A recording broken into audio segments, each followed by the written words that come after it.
The mayor of Manitou Springs says the city continues to face a water supply emergency. We are bringing you team coverage tonight. We have senior reporter Megan Cloherty breaking down what we know about the city's water supply, and our Michelle Reyes is checking in with local residents about the impact. But first, let's get to the latest information. Today's city leaders are backing off some of the emergency water restrictions put into place yesterday.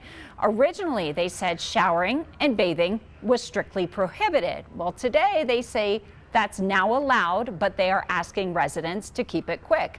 This is all happening because of elevated water turbidity, or particles in the water. Restrictions were put into place Sunday after turbidity levels in French Creek became too high because of excessive snowmelt. Since then, the city has been able to treat approximately 150,000 gallons of water, but they say that same amount was consumed overnight by residents, making it clear that further conservation is necessary. The restrictions are expected to last until the end of the week. Manitou Springs School Districts closed school today, but the district posted on its website that school will be in session tomorrow. Let's bring in senior reporter Megan Cloherty. And Megan, what are you learning about the status of the water supply?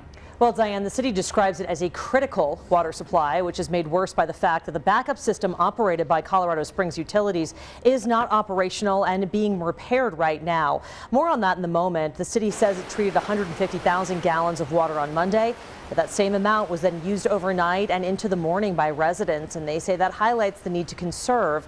Meanwhile, repairs are underway to the backup pipeline operated by Colorado Springs Utilities. Utilities tells me that before the water emergency, it drained the backup water supply, the old North Slope pipeline, which is a century-old infrastructure, and found leaks. CSU shared that as part of the statement, saying, "We are working aggressively to repair the pipeline as quickly as possible and hope to have it refilled and recharged successfully by the end of the week." Utility says that recharging means that the pipe will need to be repressurized. At that point, it'll take 24 to 48 hours to deliver to customers, and that is actually after when the city says it will have its water supply restored to residents. Megan Cloherty, News 5. Megan, thank you. This water emergency has left people drastically cutting back, and many are left rethinking their daily routines. News 5's Michelle Reyes spoke with one mom about the impact she's already seeing.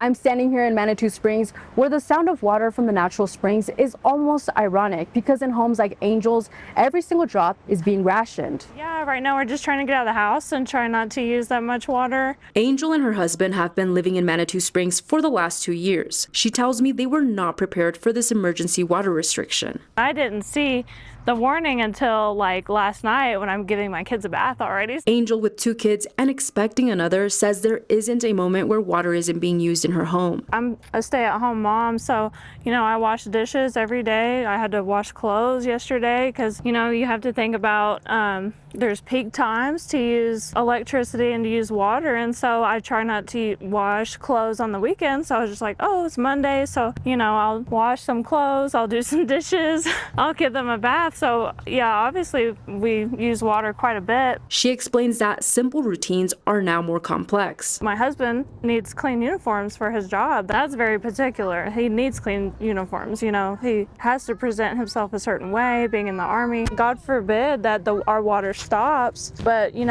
like you need water to brush your teeth, you need water to flush your toilet. So I don't know how that all plays into it. Obviously. Angel tells me she feels the city did not do enough to communicate quickly. I definitely feel like they shouldn't have given it to us in an email. I feel like, because who checks their email every day? I mean, not me. So I feel like the urgency should have been there. And I also feel kind of conflicted that we still have restaurants open in the city. Angel says she plans to do what she can until the restrictions are lifted. In Manitou Springs, Michelle Reyes, News 5.